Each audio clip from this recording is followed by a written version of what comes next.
Holy heck, can you even imagine that it's Friday? It feels like a Tuesday, but it's already Friday the 17th. And man, this week was a banger, and we about to bring in the weekend. Look, there's a lot of Halloween parties happening, a lot of fun events. We'll get into cool stuff to do on the tail end of this episode, but I'm going to do this MCing. That's right, my name is Arthur Raw, and I'm having a good time today, and I'm really always having a great time when I get into the Discussion Combustion studio to record an episode of Happy Friday, America. And I am joined with my good friend, Kevin, can't get enough, Batstone. Happy Friday, America. It's hard to believe October is half over. It's kind of amazing. Time is flying by. We're going to be talking about Thanksgiving here pretty soon. We're 2 weeks away from Halloween. Better stock up on your sweets and treats. 1017 history art. What do we got? Man, that's contemplating Kevin right there, I gotta tell you. And what we have today in history on October 17th, 1933. Look, we all know the Germans, they weren't doing the best things. They had some dictators in the head of office, and geniuses fled the state. And so in 1933, Albert Einstein arrives in the United States as a refugee from Nazi Germany. And we all know how he contributed over here. 1956, kind of some nuke news. It's been a while since I've been dropping bombs about nuke news on the channel. So I saw England pop up and I wanted to talk about them. In 1956, England's first large-scale nuclear power station opens up. So we all know... I mean, I don't know, man. We're not going to get political here, but I think the world truly should be ran on nuclear power. It's probably the cleanest way for all civilization to have energy. However, that's a whole conversation within itself. 1967, USAF test pilot William Pete Knight reaches an altitude of 102,100 feet. That's 31.1 kilometers. And that is in the experimental X-15 space plane. That's pretty serious altitude. I mean, that's up in the ionosphere. That's way high. I mean, your typical commercial airline is 38,000 feet. So that's significantly higher. Oh, no, that's way high. And then I got more space stuff right here. In 1975, first Space Shuttle main engine tests at National Space Tech Labs in Pearl River, Mississippi. So I didn't know that Mississippi was the place for the first Space Shuttle main engine test.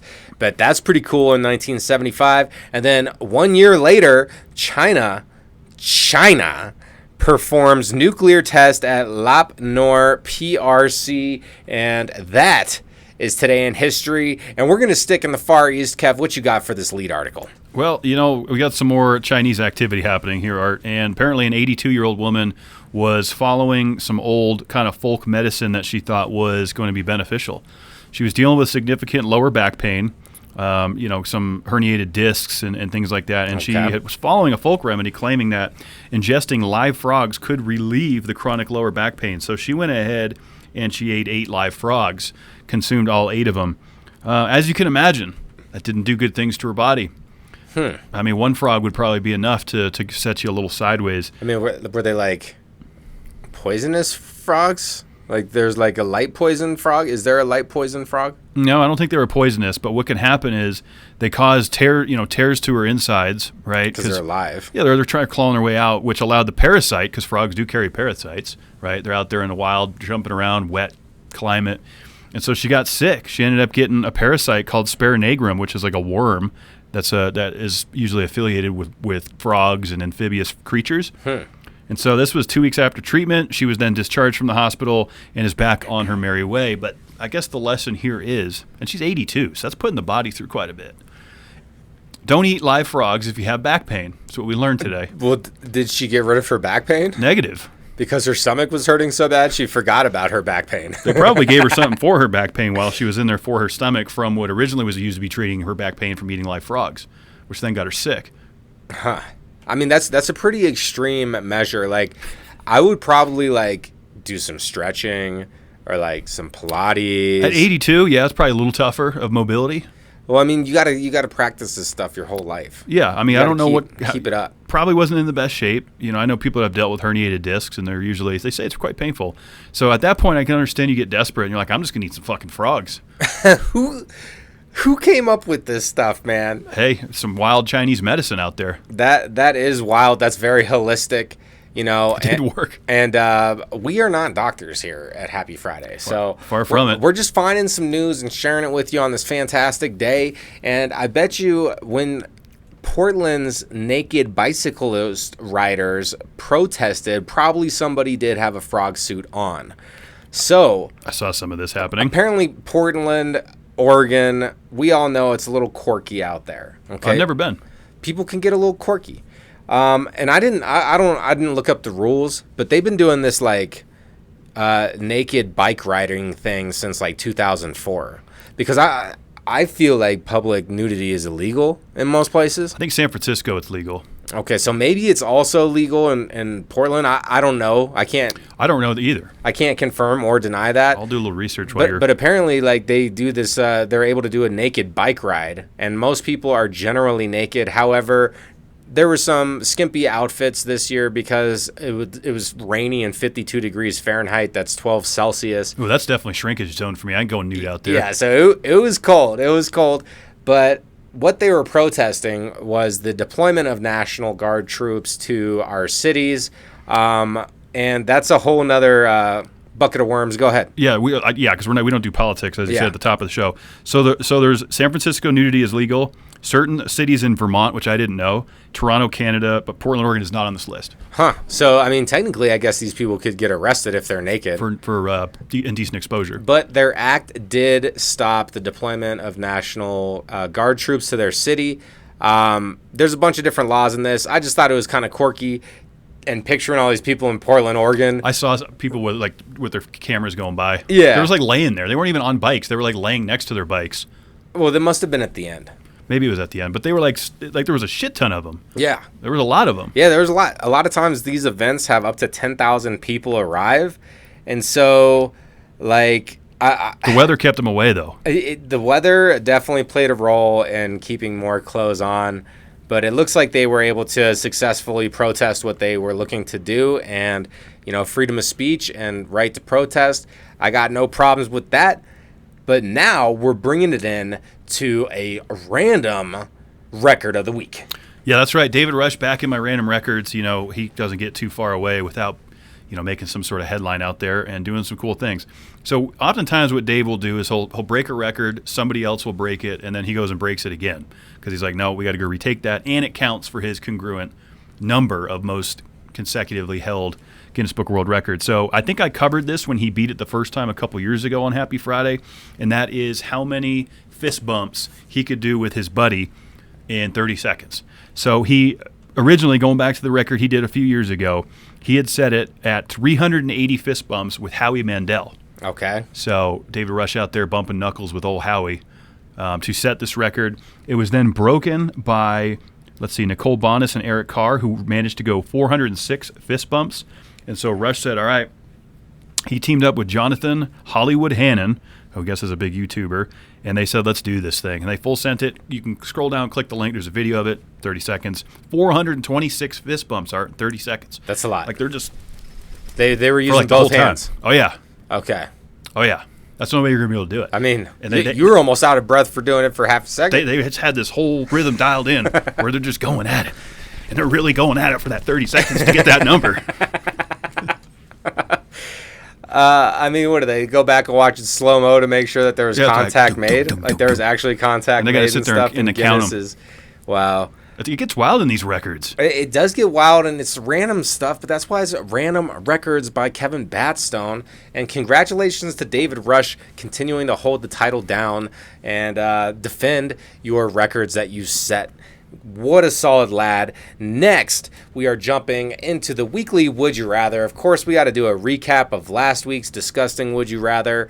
And Kev, why don't you tell them about it? Last week's Would You Rather, we had asked the viewers, would you rather have to use a nasty, filthy bathroom forever or cook in a nasty, filthy kitchen forever? Yeah.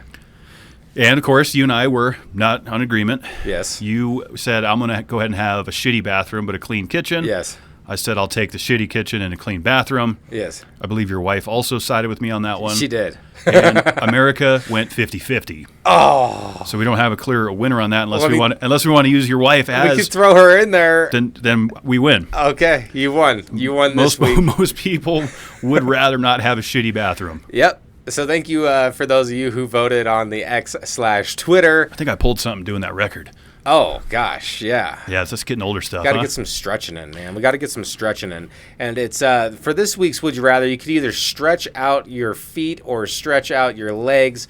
Would you rather have to wear shoes that are clown shoes sized? So you could wear. So what size is that? So you could wear any shoe that you want, but it has to be like 5 times too big. Kind of like those mega hats that for they were your wearing, foot. like that would fit the brim of your head, Yeah. but they were massive. Yeah, so you're just wearing these massive fucking shoes. Imagine driving in these massive shoes, and like, especially if you have a manual. Which, of course, we know I do. Have fun with that. So you have to either wear these massive shoes. It could be any style shoe. You can change the style up anytime you want. They just have to be ginormous. Or would you rather sleep in a child-sized mattress where your legs hang off the end if you are not sleeping in like a fetal position? So if you're just laying on your back, like basically your legs are like halfway down your calf, like your legs are hanging off. We know the children's-sized mattress, how big those are. Yeah, they're not very big, and it's not comfortable to sleep on those. Like, it's one thing to do it for a night, like we were talking about sleeping on a futon or crashing a buddy's couch, but like, we're tired. This is forever. Yeah. So sleep's important. We know that. You're getting ready to upgrade your bed. It's where the rest happens. You can't be having your feet hanging off and getting fetal position type rest. I mean, I'm a side sleeper. So am I. So But that doesn't. My feet are still going to be hanging. I'm 6'1". No, but if you're in the fetal position, then like you should be fully contained on the mattress. I almost hang off now on a queen size. So I'm taking the clown shoes. I'm going with my comfy king size bed. Well, I currently have a queen, but ultimately I'd like the king like you're going to get. Yeah, I can't wait. And so I'm going to have to go with the clunky fucking clown shoes. Dang it. And that way at night I can have a good night rest.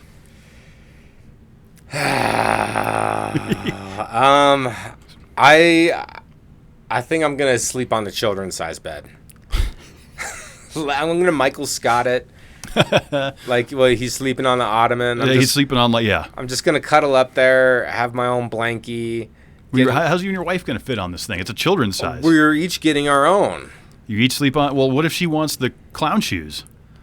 Well, then we're going to have 2 beds. Okay, I'm just throwing out I'm keeping what ifs for the would you rather. Hey, I'm keeping my kicks looking reasonable, and like, look, I'm thinking about if I have to run from something. The clown shoes will make it tough. You're driving or stuff, or like you're like riding a bike, or you're walking upstairs, like you got these big clown shoes on. Like, I would rather just like curl up in a ball when I sleep. So which way you going, America? Are you going to take the ridiculously big shoes for the rest of your life, or a super small bed to sleep on? Let us know in the comments or on X/Twitter. Let's keep this moving, Kev. All right, let's go. So it's never too late to do the right thing. That's going to be the big takeaway from this article here. It was actually a pretty interesting read. So a woman, let's kind of go over the history of it here. A woman stole an ancient relic from a Greek, it was this Greek column made entirely of limestone. It was this massive piece, about 9 inches tall, 13 inches wide. She stole this thing during a visit in the 1960s, and so almost 50 years later, she's like, you know what? I got to return it. Okay. She had it for 5 decades, and she's like, you know what? I shouldn't have this thing anymore. We got to return it to where it's rightfully from, back in Germany. So, I mean, this thing's pretty. It goes way back, fourth century BC guest house in ancient Olympia. And so apparently she just said, you know what, I'm gonna voluntarily surrender this artifact to the University of Munster over there in Germany, and got returned to its rightful owner. Now, she says it's never too late to do the right thing. She was young, obviously, at the time in the 1960s, being young, wild, and free, and was like, I'm going to take this. This is come home with me. And then 50 years later, she returned it. So, while I also, of course, don't encourage stealing artifacts, at least, karma finally came around, and she said, I'm going to do the right thing. Well, she was probably looking at it for 50 years. I was like, all right, I should put this thing back. And feeling bad about, like, stealing it. Like, it was weighing on her conscience. And look, like, you could get away with a lot more back in those days. Yeah. So don't go around, like, trying to steal artifacts nowadays. Unless No. you are like a geographer or archaeologist or something. But what would you do with something like that? You would just put it in your house? You're like, look, just it's cool. Yeah, admire it. And Like, if- what else do you do with it? You can't sell it because you stole it. Well, I mean, you could. Yeah, but then you risk getting found out, you know? You do. The whole So thing's did she risky. get in trouble at all? No, there wasn't any sort of ramifications. She, like I said, she volunteered it to Wow. the University of Munster in Germany. They're using it, putting it back into their history cycle here. And then she says, you know what? Did the right thing. It's never too late to do the right thing. Well, now she's getting into heaven because she rectified that situation, even if it took 50 years. Possibly. We don't know what else is on her record. She'll find that out when God pops the DVD into her life and watches it. That's true. Can I get oh yeah? All right. All right. Let's jump in to we got a taco hero. This is the hero of the week. He's taco hero. We love tacos. You know, so this guy, look, he's the taco hero Of Wichita. of Wichita. Thank you. You ever been to Wichita? I've driven through. Well, that's about all you need to see of it. You know, it's another place in the world. Yep. And I'm so fortunate to live here. But this guy's paying it forward, all right? And I believe in paying it forward as well. Quick personal story. I was at this gas station buying a black market purse for my wife. And What? and they had the card machine down, so it was only cash. And there's this gal in there that wanted to buy a soft drink or something. It was like $4. And I was like, I paid it forward. I was like, don't you worry about it, ma'am. I got cash. I'll get your soft drinks. And then not too long after that happens, her broke boyfriend comes in who also doesn't have cash. And she's like, oh, he just paid. And I'm like, yep, I paid. I gave him both nuts and I walked out. I'm like, come on, man. You got your girl in here getting drinks by herself, and then you're not paying for this? You got the random stranger Arthur Ross showing up to handle this? How was she planning on paying for it? Well, I arrived. She was just hoping that someone's going to be like, hey, can you help me? Well, she didn't know. She didn't know. Okay. But, okay. It's very interesting. Here's the thing, is I wasn't looking for anything in return. She was grateful, but I think her man should have been handling that after I realized he was there. However, paying it forward can really go a long way. And this man, Nick No Let Like Voice, okay, that's his nickname. He saved a day for a family in Wichita when they were on a road trip looking for some tacos. The family pulled into this taco shop and the card reader was down.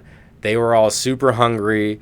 And the solid lad, Nick, he gave them $100 to feed their family. They're like, oh, no, you don't have to. And he's like, no, I insist. So he paid it forward, gave him $100, fed the family. He just left. He was like, whatever. Apparently, Nick came from scrappy beginnings, and families had paid it forward with his family in the past and kind of taught him that lesson of like, hey, if you're able to help, then just do it. It's a pay it forward policy. So either way, this family who was blessed by Nick, they end up posting about this. And the story on Wichita Food and Booze on the Facebook group out there about a good Samaritan. Word gets around, and they end up identifying this man as Jared. So he's Nick No Let Like Voice as a nickname, but his name is Jared. It's an interesting nickname. Either I have no idea what that nickname means, but either way, Tacos TJ664 honored Jared with Wichita Taco Hero and gave him free tacos for a whole year. Can I get a oh yeah? I feel like he probably doesn't even live in Wichita, and he was just passing by. So he's like, I got to go back there for my free tacos now. I mean, maybe. You know, it's probably, I don't know. Probably how that would end up working, but that's fun. That's a fun story. I don't know. I don't know where Jared lives, but all I know, Jared, you're the taco hero. I bet those tacos were good. They probably were good. Some Wichita tacos? I've never had Wichita tacos. Me neither. But tacos TJ664, baby. Yeah, they were good. Paying it forward, sometimes it comes back, but when you give, you never expect to receive. But you'd be surprised how the universe repays you. Certainly is. And next, we're going to dive into the history of a word that is often used. Dude. I got to tell you something, dude. What's up? All right, so we got the My history of the word dude. Depending on what part of the country you're in, you know, like, there's different slang. Some people are like bro, homie, dude, bruh. I don't like all the bruh and bros. Like, when people say bro too much, it's too much. It could be too much. I feel like the southern, like Louisiana folk, Alabamans, like they use bruh a lot. I feel like that's more of like a Louisiana thing. Okay. I could be wrong. I'm not the look. anyone that knows me, I can barely speak regular English. So me trying to use dialect is not very good. But I do use the word dude quite a bit. I think it's a fun one. I'm like, oh, that was a solid lad. That's a cool dude. You know, basically dude and lad are like kind of the same thing. Or like you drop something important, you're like, dude. Well, so where did this actually start? You know, it basically the surfer and skater culture of the 1980s and 90s is what took it to the next level, right? With the surf culture, with the skaters on the East Coast, they'd be like, dude, that was gnarly, man. Gnarly's kind of a West Coast term, right? I learned a lot of history about all these, like, not really slang words, but, you know, different things. But this goes back further. 1883, there was a poem by Robert Sale, and it was titled "The Dude." Okay, and it basically it was this obsessed. What was it? The dude ridiculed these obsessed men and allowed the word to be caught in the press. That was the poem that he wrote. There was also a derived from doodle, as in Yankee Doodle, right? And that was a reference to, you know, Americans going back quite a ways, you know, the Yankees, right? So the Yankee Doodle, that's where the dude kind of came from. Okay. Yep. It could trace back to different things.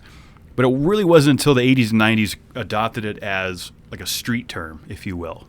It was more looked at like, you know, the dude, that's old history, the doodle, the dude. And the skaters are like, hey, man, this is what we're doing now. And so it's interesting to see here in 2025 the way that slang and street talk is, like you were just saying, the bro, and that's kind of overstated now. The evolution of these words, like I'm not hearing dude out in the market as much with the younger generation. Yeah, I can agree with that. It's definitely like a 90s like Bart Simpson thing. It's like our age group. Yeah. And Gen X. One area where I was really disappointed in the overuse of the word bro was in the new Avatar movie, the water one. They're like saying bro to each other so much on this Avatar planet. It like really pulled me out. James Cameron, come on, man. How are you going to allow that verbiage to just sneak in there that frequently? Probably trying to keep it like somewhat current. I saw that with you. Yeah, and there's way too many bros. I don't remember that. I mean, I guess there was. That's a personal opinion of mine. Yeah, no, it was probably overkill. Maybe a hot take, but hey, you know, it just pulled me out of it. But some ladies are also okay with being called dude. It's a unisexual term. Yes, it is definitely a gender neutral term, and it's not like a white boy term kind of thing. Like it's adopted by the Mexican culture, it's been adopted by the African American culture over since this has become, you know, sure, it may have started in the skating and surfing community, but it's now kind of a universal term. Like I'll hear a girl call a guy a dude. I've heard a guy call a girl a dude. Yeah, but I'm never going to be calling my girl dude. Well, no, you don't call your sweetie dude. Like maybe if she's a friend, like, you know, a female friend, like, come on, dude. Yeah. You hit her with one of those. Yeah, or if she's like acting like a bratty younger sister, then maybe you call her dude once a year or something.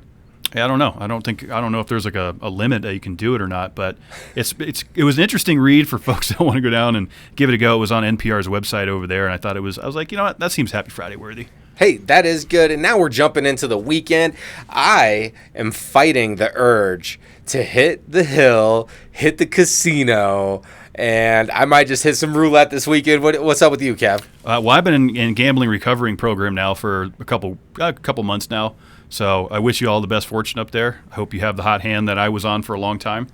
My girl's out in Vegas this week. Neon Fest going on out there. Wow. There's all these different stages and you know, bands are playing out there. Oh, that's super so that fun. could be something fun if you're in Vegas. You know, NASCAR was there last week. They got the music there this week. Vegas never sleeps, baby.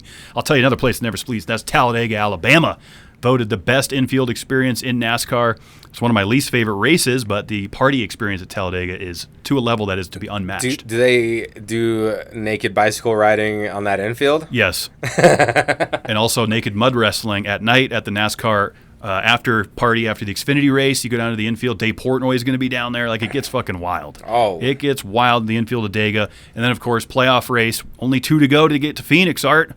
2 to go here before we cut it down to 4 in the final 4. So you're going to want to tune into that. Monday night, Mash the Gas. We'll have it all here to break it down on this YouTube channel with NASCAR Sky, Jeff Davis, and myself. Should be a great weekend, Art. It's going to be a fantastic weekend. And thank you so much for tuning in. Happy Friday. Absolutely. And you know what? While you're here, mash that subscribe button if you haven't already to support this YouTube channel. Be sure to follow us on all social media platforms at Happy Friday. You can find us, take the polls, hang out with us, send us some stuff. Enjoy your weekend, America.